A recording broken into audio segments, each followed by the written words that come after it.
Being this early to something this big was super critical, especially in light of all of the dangers of AI and how quickly and rapidly AI is evolving into becoming an amazing productivity tool, but at the same time, an amazing danger to society. You also have to be extremely, extremely flexible because things change every single day. Where's been the least valuable complement of AI into what you've tried? You can't just put people together and then expect them to work smoothly. You have to solve the logistics problem, and the hiring problem, and who's getting paid what. Like, these are weird problems that no one talks about when they talk about building products. I want to hear what you use AI for.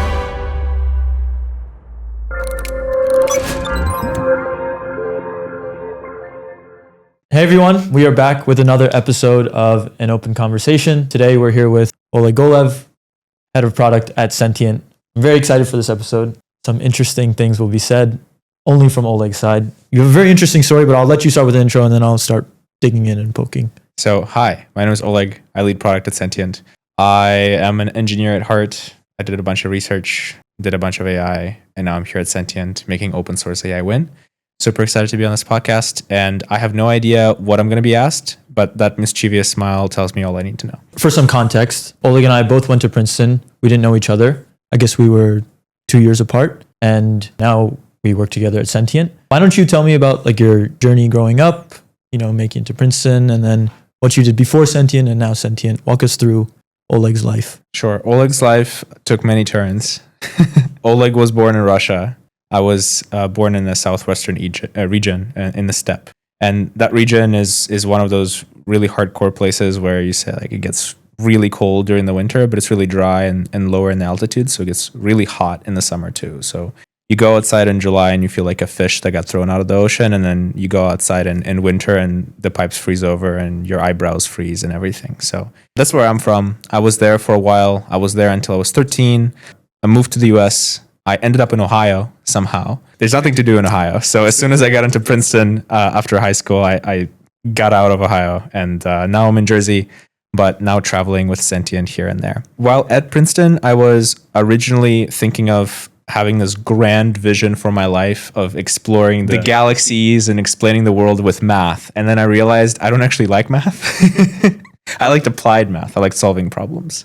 But Princeton didn't really have that. So I decided to switch to financial engineering, which was kind of close enough. So I was on track to become a quant, adding value to society that way. And then I never added value to society being a quant. I decided to switch to computer science because that also, sounded a little bit more interesting. I still kept taking some applied math courses from the financial engineering department, but I ended up in CS and I ended up doing systems research, did some AI projects, did some HCI projects, finished my bachelor's, I finished my master's.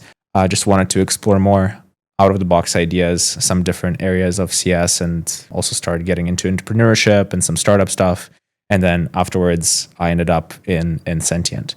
I was going to do, as I said, quant, hedge fund. I was at D Shaw for 2 summers as an intern. I was at this quant, interestingly enough, a crypto quant prop trading firm.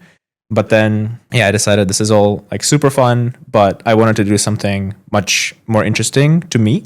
And I think the mission of Sentient aligns with that quite a lot. I don't think that there's anything more meaningful to me right now than what Sentient is trying to accomplish and what I'm trying to accomplish with Sentient. You mentioned your time at D Shaw, and you decided to maybe switch paths and do a riskier startup with Sentient. So one, I can admit, I wanted to work at D Shaw very badly. And if I ended up at D Shaw, I don't know if I would be at Sentient right now. You made the switch. I'm always interested in why people make these switches. If you're at a top consulting firm, you decide to leave your internship and go to a startup or, banking, the same thing. Exactly for the reason you just said. Yeah. Actually, exactly for the reason you just said. Because once you're there, you don't want to leave. I think it completely destroys ambition. I was at D Shaw for 1 summer. Then I got a return offer for the next summer. So after sophomore year and then after junior year.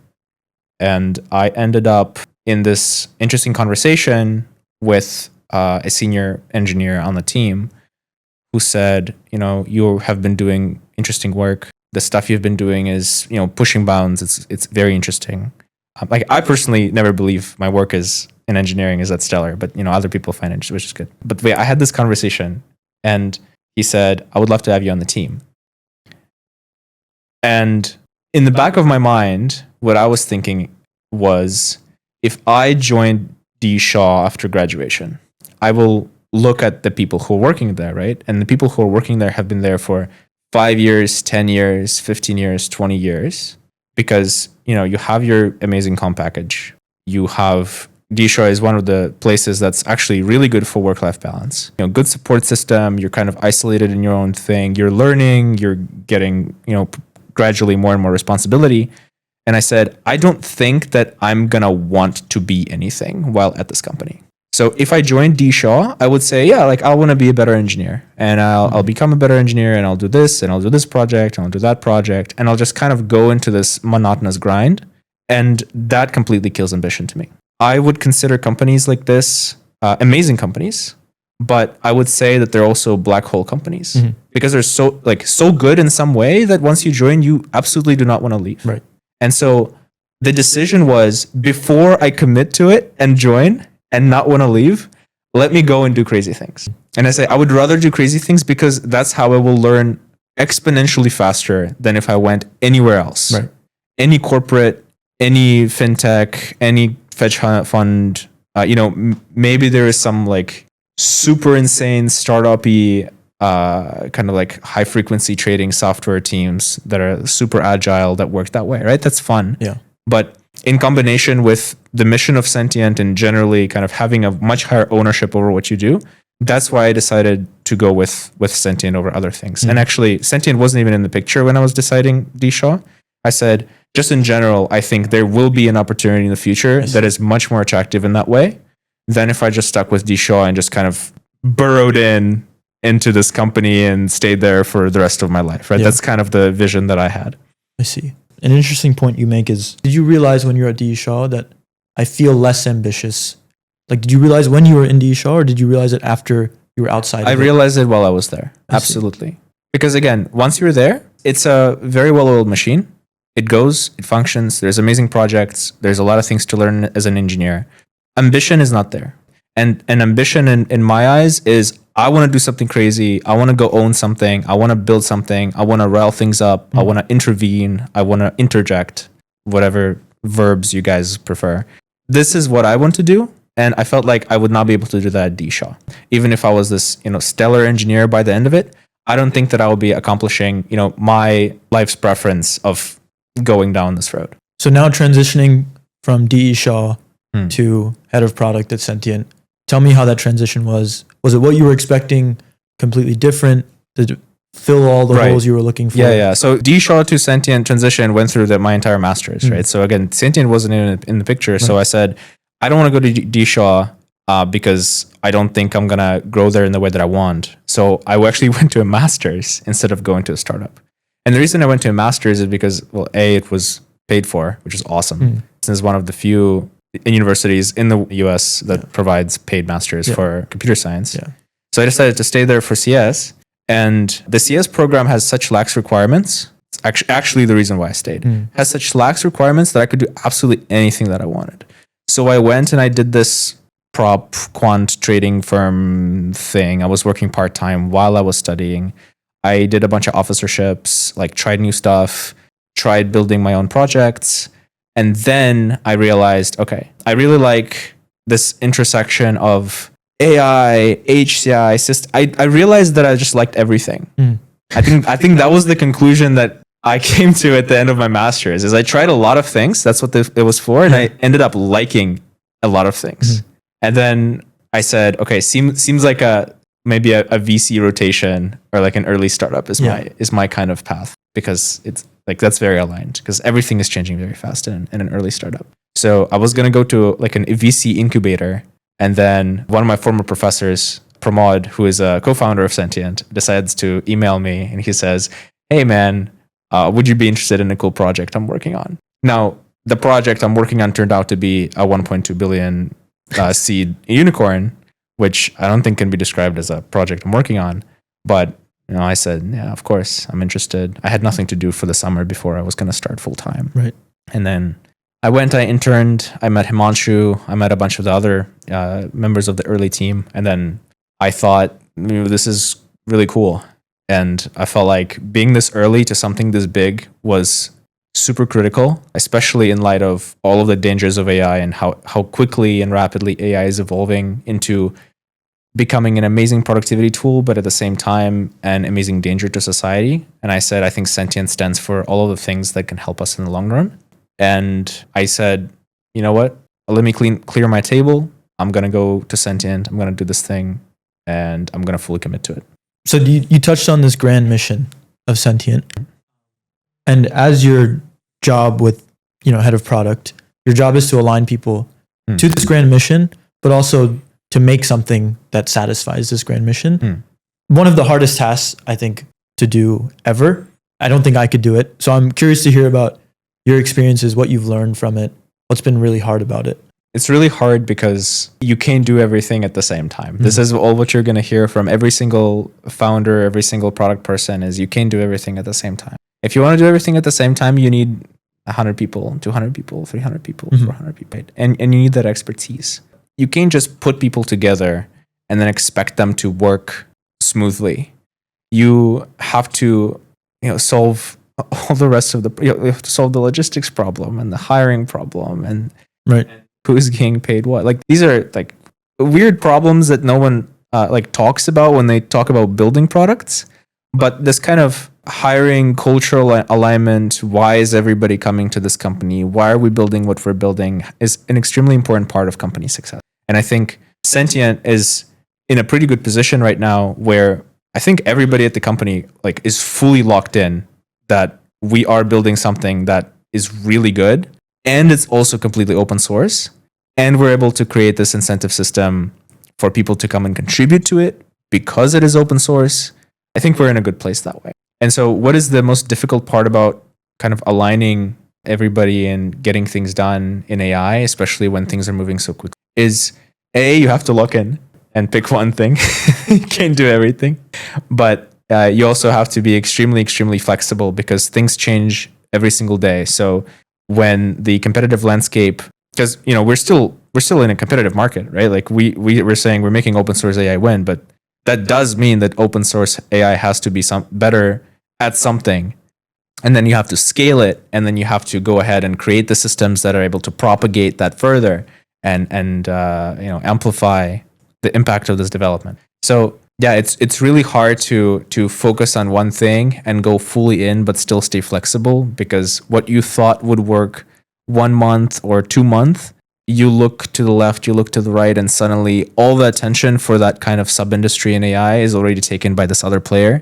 And then you look at their funding, it's like, oh, they have 30 million of funding and they're focusing on just this one thing and already they index the whole internet, or they have this crazy framework that's closed source, and you're like, dang it. So you always have to be super agile, and it's a dog-eat-dog world, right? It's wolves everywhere. This applies to any startup. This is not just ours. One of the most interesting things I find about you, Oleg, is that you've found a way to integrate AI into your whole life. I think you use AI better than 99% of people. Some workflows that I wish I could do that you use, and some that I would not use at all. I want to hear what you use AI for, because I've seen some amazing things that you've integrated AI into and some very quirky things we can talk about. But yeah, why don't you share what you've used AI for? Would you like to reference what these quirky things you're talking about are? We can start there, or we can start with... Yeah. Can you bring them up? Yeah. So for context... I wonder what you consider quirky things, Vivek.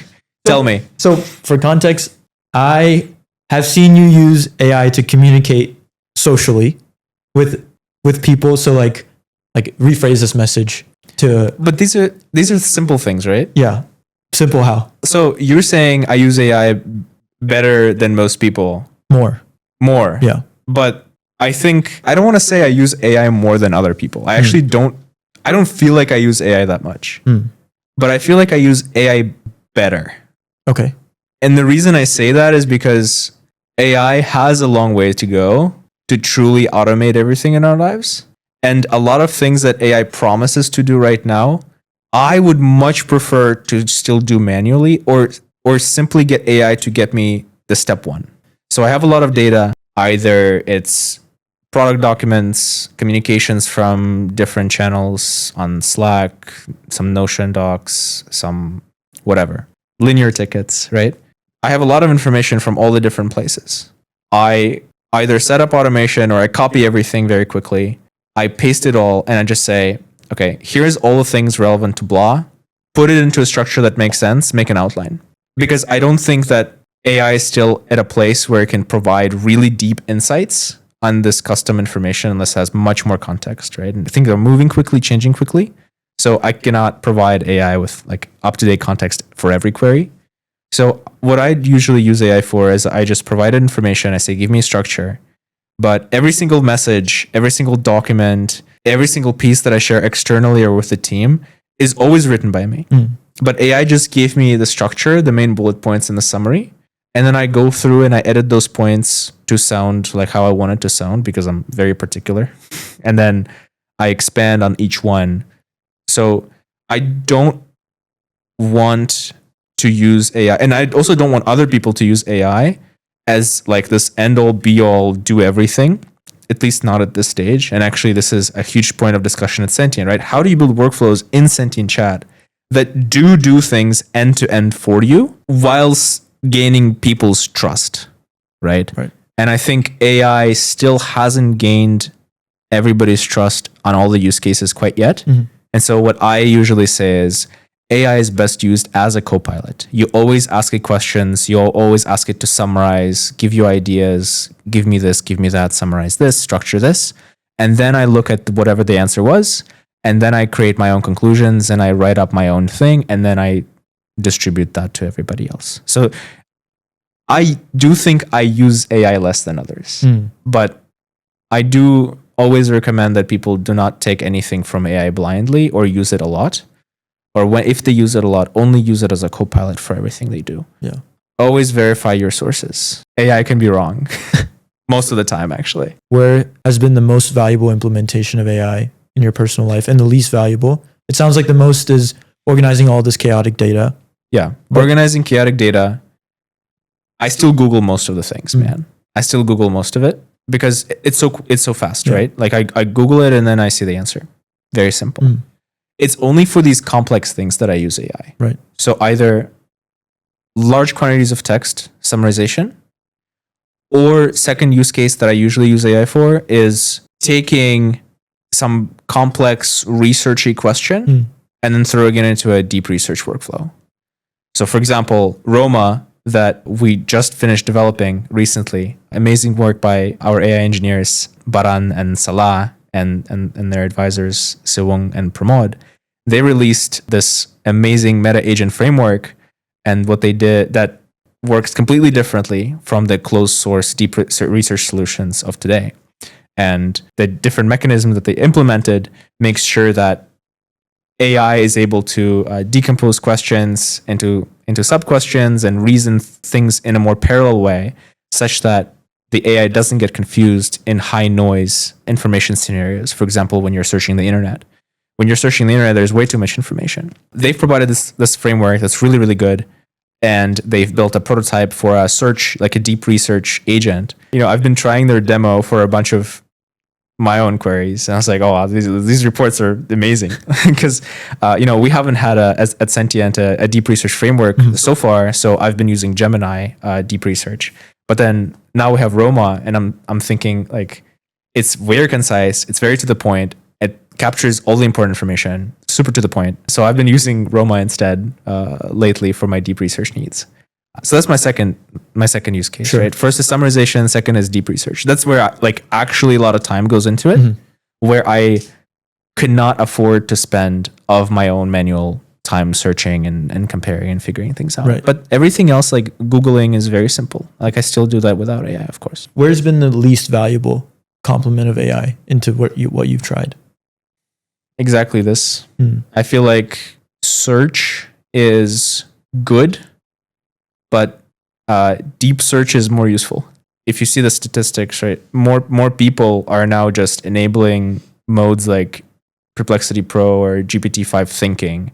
And that's what they use for most of their questions, because people are totally fine with waiting the extra latency, but in exchange for an answer that was very well reasoned about and thought through. And for that reason, we actually went with these open deep research repo that we have open sourced, this Roma recursive open meta agent that is now open source. They are more of these longer horizon agent frameworks that allow people to build whatever they want to provide better quality in exchange for latency, because that's what we've seen the trends to be. People are totally fine searching things on their own, right? Like that was a very cool thing of the past where people were impressed by it. Now everybody has search. Search is very easy, but this kind of deep, accurate, and very precise and insightful search is very hard. And so I think in that sense, I think we've been successful on the research side at Sentient. And that's also why I think these kind of shallow searches, like these are easy to build nowadays. Our own Sentient Chat has a very good search tool. ChatGPT, all these other closed source competitors, they have spent a lot of time indexing huge parts of the internet. They have amazing search tools. Everybody has an amazing search tool nowadays, but it's deep search where it matters the most. I see.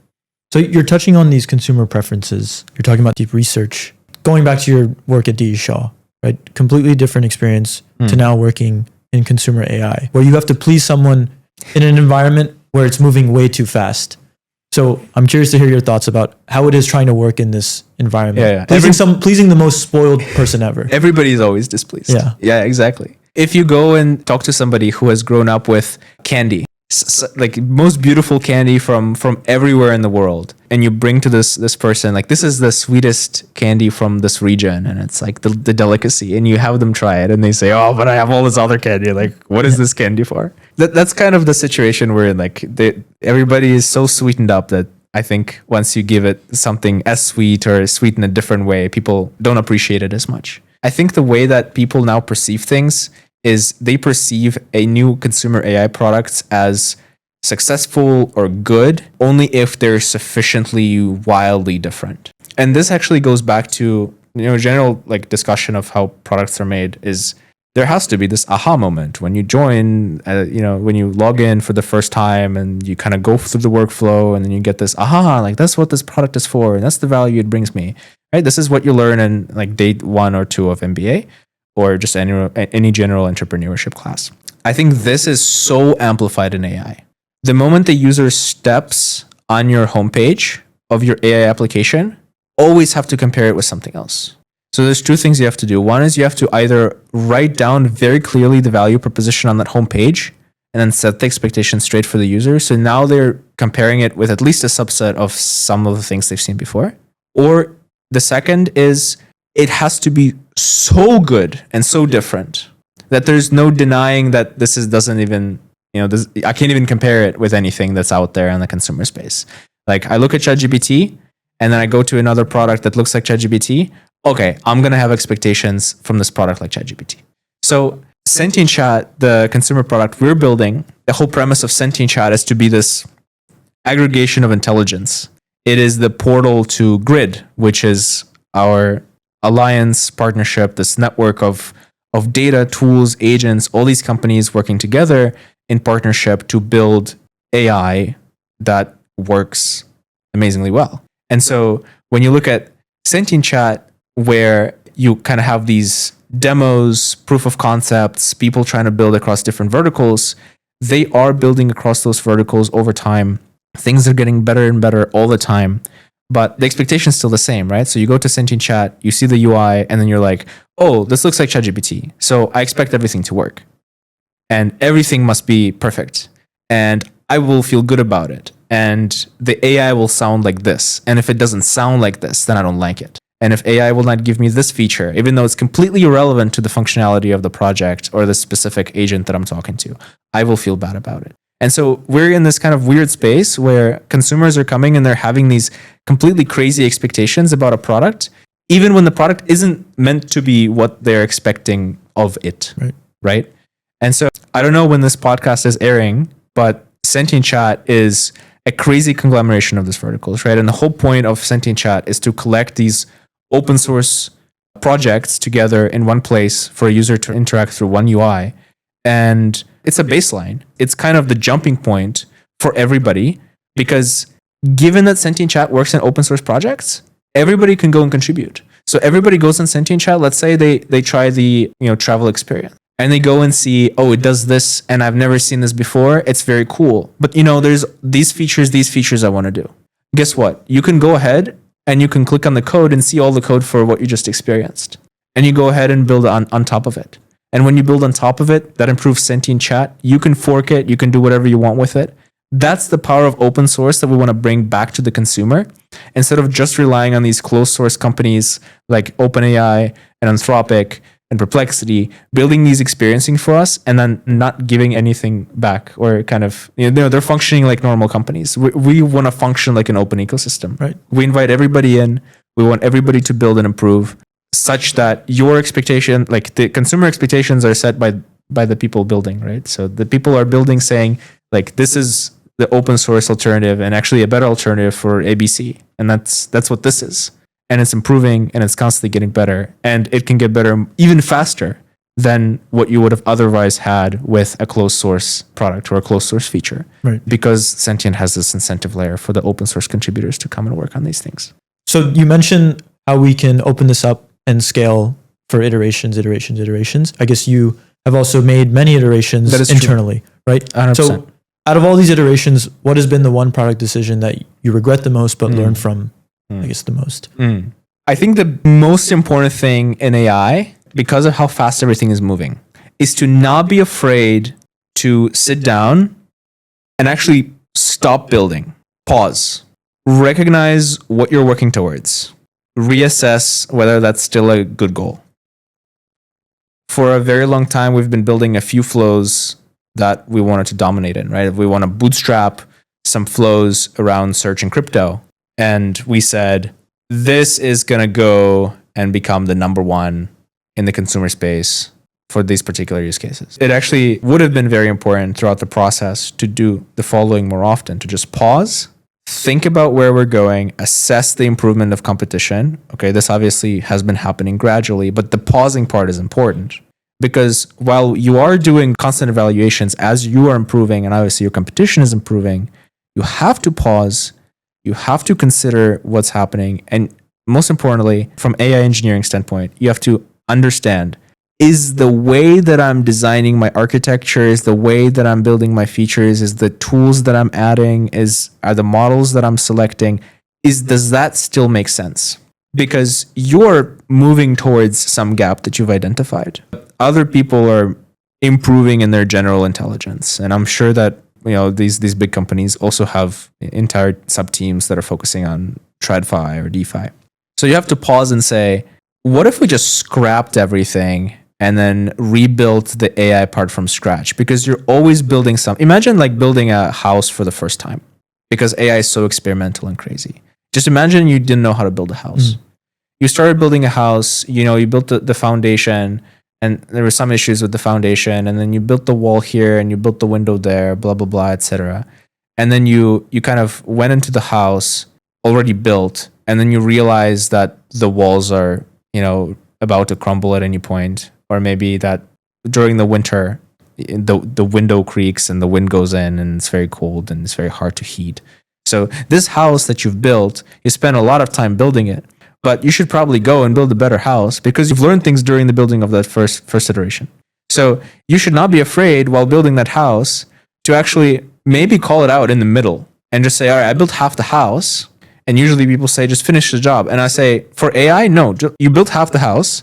You already recognized some issues. You don't have to finish building the roof. Just scrap the whole thing and rebuild. And in AI, it's way faster than you think because you learn so much through each iteration. In fact, what I would recommend small startups do when they are trying to find their own kind of best architecture or best way to build AI for a certain use case is to go ahead and take all of the people at the company. Let's say you're a small 10-person team. Split into 5 teams, 2 people per team.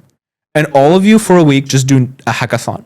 And all of you just go and build completely different agent architectures that unrelated to each other in any way. And then you go and evaluate and see which one wins. It's that experimental. So because AI building is so experimental, you have to do these kind of things. And maybe even a change of a framework might drive you down further road of different decisions of, oh, this is how I'm going to connect this tool, and I'm going to go and actually split this into 2 agents, and now they're going to work together. And, maybe I will not do this routing or this kind of iterative tool calling. Maybe I will do, maybe I'll use Anthropic's, idea from their paper about agent handoffs. Like, I don't know, man. You go and try things. Who knows? There's already amazing frameworks, amazing agent examples out there in the open that you can look at, that you can try. But you will never really know which one is the best for your use case unless you just go and try it. And it's one thing to build something that's decent for yourself and for your friends and family, but it's a completely different thing to build something that's industry grade that a consumer will come and use and then say, oh, this doesn't work when I say this. And at that point, you can't really come to the user and say, yeah, but when I use it, Right. like the consumer is always right, right? The consumer is always right. And so you have to listen to that feedback, and you have to understand that a lot of times what you've built may satisfy your requirements, but there's actually architectural blockers that are in the way of you improving towards this general positive feedback from the consumer. And you have to go and scrap, and you have to go rebuild. You always have to prototype. That's the one thing. You always have to be prototyping. That's the one learning. Interesting. So you're talking about this gap, or not this gap, this pause. Like pause, look around. What you built halfway, is that still what's needed? I'm assuming that at that point, like you take a pause and you understand, like, okay, is this filling in the gap that I identified in the beginning, right? There was a reason to build this, and it was to satisfy and fill in some gap. And it's not just that, right? It's more of a, is it gonna fill the gap that I identified? Right. But is it gonna also fill the gap that I identified quickly, scalably? Like, am I gonna beat my competition to it? Is this the best architectural decision to go quickly? Am I using AI to its best advantage? Is there a faster, easier, cheaper, more efficient way to do this? What is the most efficient way to do this? That's why the prototyping is important. That's why I'm referring specifically to agent architects. Right. What do you think is the biggest gap right now? What is AI missing? We talked about this candy store. It feels like all candy ever is there. Right. And it's so hard to find that one piece of candy that's not there. Have you found it? What do you think it is? There's a lot of things that are missing. So I said I usually use AI for co-piloting, summarization, ideation, those kind of things. I think AI is very good at ideating. I don't think it's very good at giving completely crazy ideas, because LLMs are predictive models, so they can give you super creative ideas. But they give you ideas that are common, and they give you ideas that are maybe off the beaten path that was somewhere in its training data. And it's very good in that way. So it always helps with ideation and those kinds of things. I love it for that. What I don't love it for is I don't think AI still grasps the concept of being truly insightful and concise and giving you exactly what you need when you ask for documents, proposals, ideas written in full. So, for example, this was just 2 days ago, I described this project that for a piece of software that I wish I had while I was at Princeton. And I'm sure we all would have loved to have this piece of software. I was describing this Princeton Copilot where you have your emails, where you have your Google Calendar, you have events scraped from different event pages, and a lot of things are behind login, right? So this is not public information. If you ask ChatGPT for this, ChatGPT will not be able to give it to you. So I was thinking about this project, let's call it Princeton Copilot, and I said, okay, here's the idea, and what I want you to do is I want you to write me the MVP, what the MVP might look like for an average student who has these things that they care about. And here is all of the kind of stretch goals, maybe P1s, P2 features that are non-AI related and AI related. So I basically just asked it to write a PRD. And to help it, I even gave it a different project that I wrote manually. So I gave it an example. And then I gave it to the AI. I gave it to both Sentient Chat and I gave it to GPT-5 Thinking. It messed up the AI and non-AI parts. The MVP is completely unreasonable. He was telling me how you have to like scale it across, because I said like, can 3 students do it in 2 months? And it said, yeah, you have to scale it across multiple clusters and distributed databases. Dude, these students have no idea how to do this. So, and then it said, yeah, these AI features are not actually AI features, and these non-AI features are not actually non-AI features. So it was messing things up really badly, and then there was a lot of duplication of information. It was awful. I scrapped the whole thing and I had to rewrite it.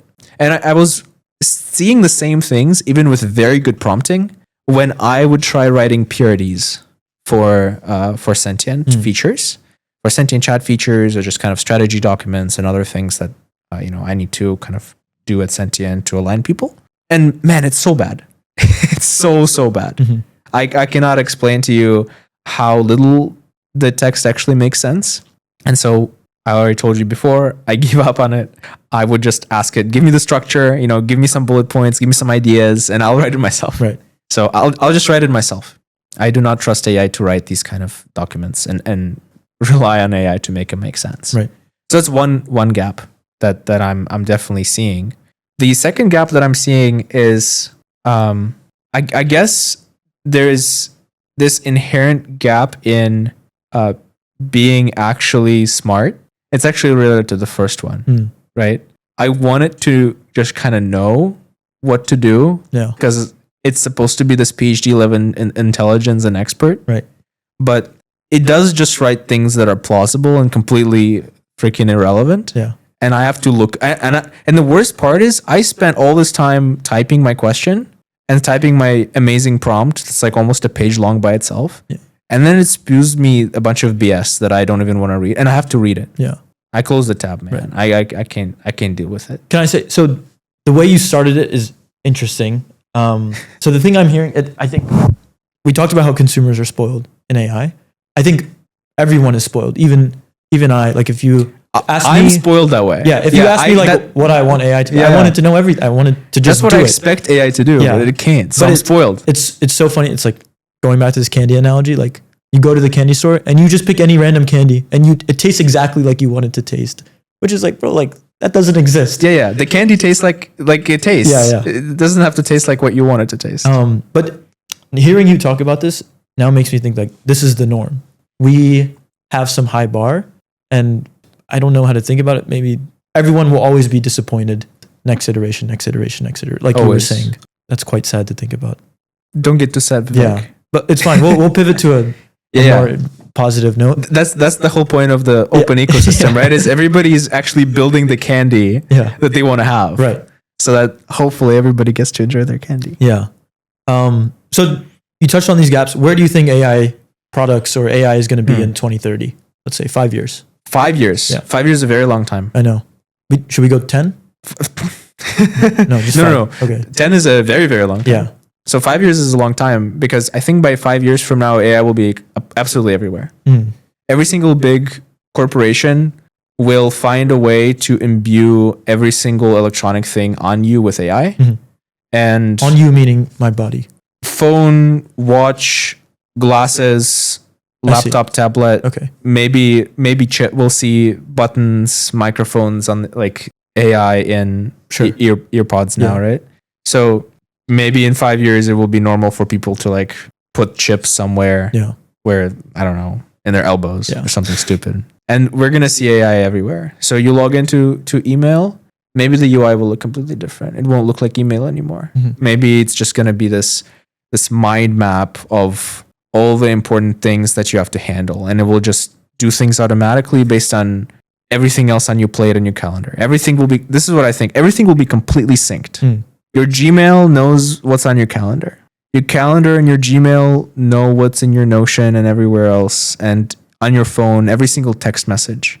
And when you go on Gmail, everything will be done for you that you didn't care that much about. Right. Because the answer was already granted to the sender, because it knew from your calendar that you weren't available that day, or it knew from some other docs that you wrote or messages you sent to other people where you were figuring something out that, actually you're not going to make it to that event. Yeah. And then only the things where AI doesn't have enough information, you just log into email and you answer. And then maybe all you get is just a digest. This is actually super convenient and then terrifying, because I think more and more things are going to start happening completely without our control. that is scary to me. And as somebody who just said, I absolutely do not let AI write on my behalf. Yeah. This is scary if things actually will start happening on my behalf. Emails get sent, emails will get received, parsed by another AI, Right. and then replies get sent. Now you have AI agents just talking to each other without our involvement. Right. And what you get is these kind of context-aware agents who talk to each other and figure something out and control your schedule and control your things. And then it will send you a notification being like, hey, Vivek, by the way, here's all the things you have to do tomorrow now because I've decided. Yeah. Like, what the hell? Why did you decide that for me? I don't want to do that. Yeah. And so I think that's, that's one thing that might happen. I don't think it's going to happen, too intrusively, because I think people will, Right. obviously they have to select it and whatever. But I think AI will be absolutely everywhere. I think the AI will be super centralized across just 2 or 3 companies, which is extremely awful. Mm-hmm.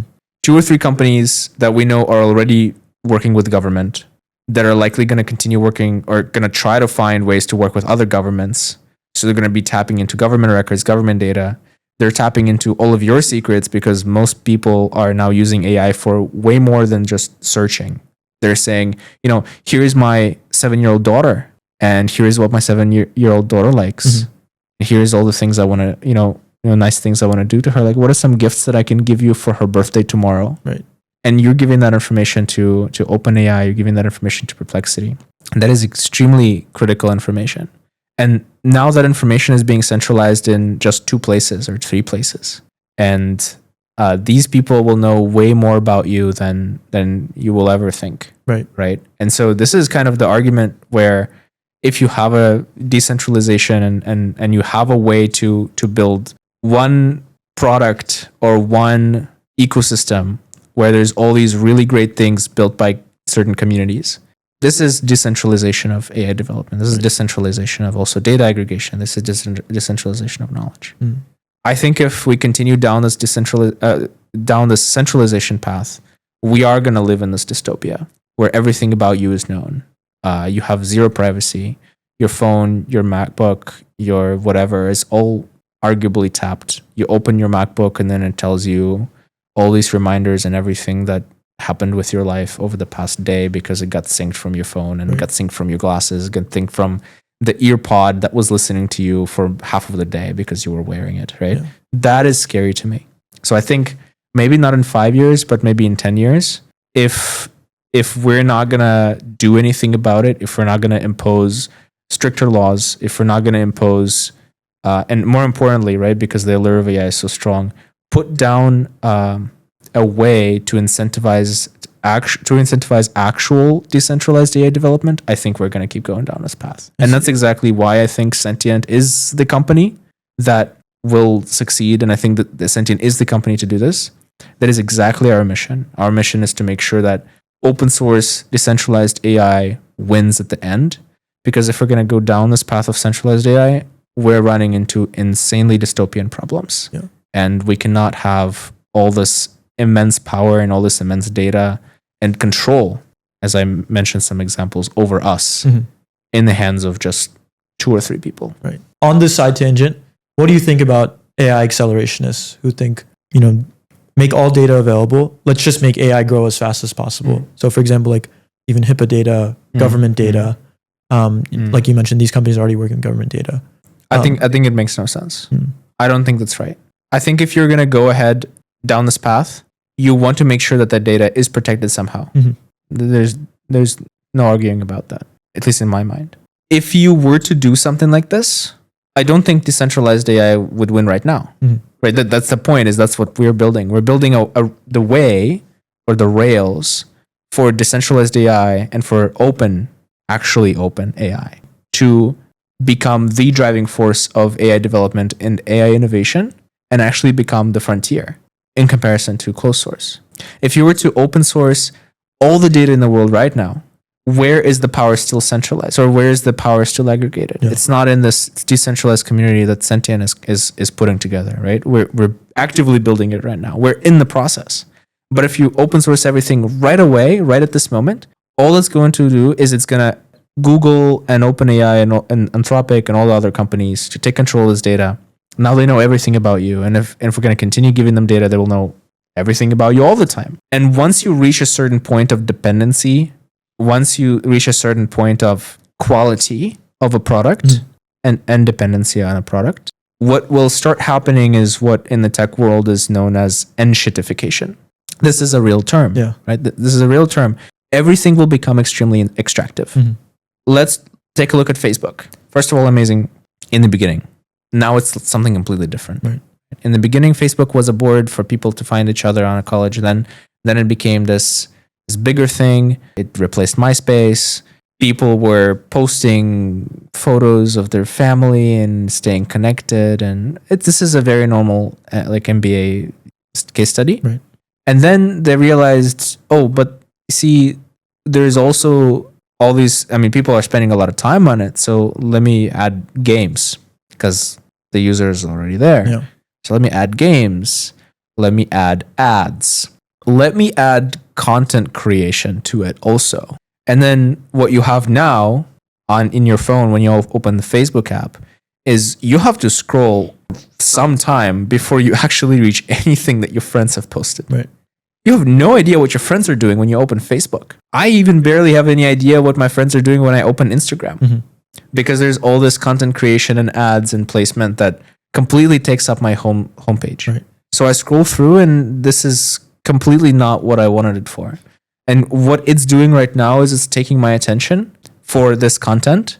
I watch content. A lot of it is e-commerce. A lot of it is food. Now I'm hungry. I go to a restaurant. Now I want this thing. I'm buying myself a new pair of shorts, right? Like this is what the goal of Instagram and Facebook are in my mind now. Yeah. And the only way I actually catch up with friends now is either by texting them or thankfully, I think Instagram stories are probably the last thing that's somewhat safe. But even for me, like half of my Instagram stories are now ads and commerce. I see.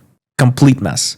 And so if we're going to go ahead and open source all the data and we accelerate AI development in the centralized direction that quickly, I would bet that in 2 or 3 years, honestly, maybe even less, 2 years or less, we're going to have AI that is so capable and so powerful that every single person in the world would not be able to live without it as long as it's integrated in their daily process. And once it becomes fully integrated into their daily process, and the people who control the AI are a for-profit organization. Now, we're not going to start arguing this about OpenAI, nonprofit, for-profit, right? Like they are a giant company with a lot of money and they care about money. Yeah. They want to make money. Once AI is integrated into every part of your life and you start depending on it, the enshittification starts. You will see the ads. You will see that the answers are looking mad funny. And there's random things being sprinkled in the middle of the answer. Like, but have you heard about the new Bose headphones, right? And suddenly something stopped working. Suddenly the prices start climbing. Oh, if you want to use this premium AI service that you've been using for a long time that has very much simplified your life, how about you pay $100 a month subscription? And so this kind of methods of enshittification, right? Locking down features or putting down ads or making sure that you're as distracted as possible from the original purpose of AI, that's going to start happening no matter what. I see. Yeah, we went down. It's a rabbit hole, right? A dark rabbit hole. No, it's a rabbit hole because that's how business works, right? And so you need an incentive system that does not reward this kind of bullshit behavior. Right. So if you have an open ecosystem, here's an example, right? Somebody builds some really, really good integration that connects your service A to service B. Then they started to enshittify it. Guess what? There's another competitor who comes and replaces it because they're normal people. And now everybody doesn't like this one because everything is democratic. Everything is democratic voting for, which one gets preference. Now this enshittified version, nobody likes. Yeah. This one gets completely dumped and this better version comes in. Yeah. And now the end consumer remains happy. Right. So if you want to go ahead and prevent enshittification, you have to be open.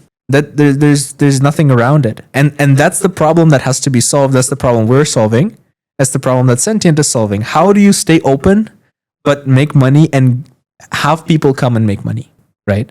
If you keep it closed, then this kind of extractive pattern that we just went down the dark rabbit hole of is going to fall.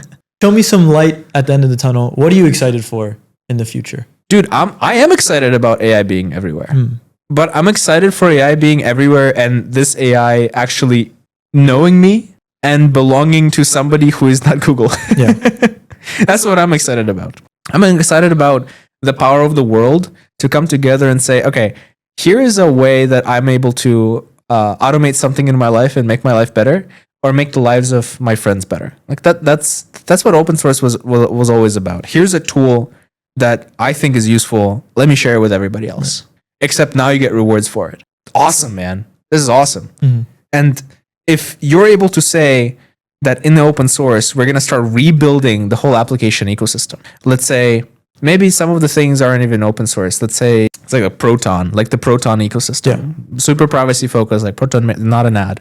Proton Mail, Proton VPN or something, right? Unless if you want to sponsor yeah, if you want to, whatever. So them, for example, right? Start integrations with Proton that are just completely way better than anything Google has ever done. There's going to be these like groups of people, groups of developers, small startups that are building these integrations and workflows. And they say, all right, this integration works with, screw you, Google, it works with Proton only. And you're like, oh, okay. Yeah. So now I have a reason to do this. So what I'm really excited about is I'm really excited about people opening up their ecosystems and building these open apps to integrate all these AI workflows into, and collaborating across the entire open source, kind of open source old and open source AI marrying each other. And what you're going to see if this is done successfully, something extremely crazy, is if these giant corporate overlords of Google and Microsoft, etc., are seeing that people are shifting their usage, and even let's say enterprises like universities, fintech, whatever, they're shifting from Outlook and Gmail. I'm using emails as an example because it's easier. If they're shifting from those services because, let's say, privacy or data concerns, or because like clearly the open source actually has better features and they're shifting from those, what we're going to likely to see is Google and Microsoft will start having similar integrations, and they will start opening up some SDKs. They're going to start opening up some APIs, and maybe they're going to start open sourcing some more things. You know, somehow what I want to see and what I think the North Star is. The North Star is for open source to develop such a network of open intelligence and open apps and open software that we are putting pressure on closed source competitors to reconsider their strategy because they're starting to lose money. That brings me up to a lighter note. So I'm excited about that. You've inspired me. You really feel inspired? Yeah. Okay. I do. So Oleg, thank you for a very interesting conversation. Thank you for sharing your insights. I guess thank you for coming on the podcast. This was another episode of An Open Conversation. Hope you guys liked it. Subscribe if you did, and I'll see you guys on the next one.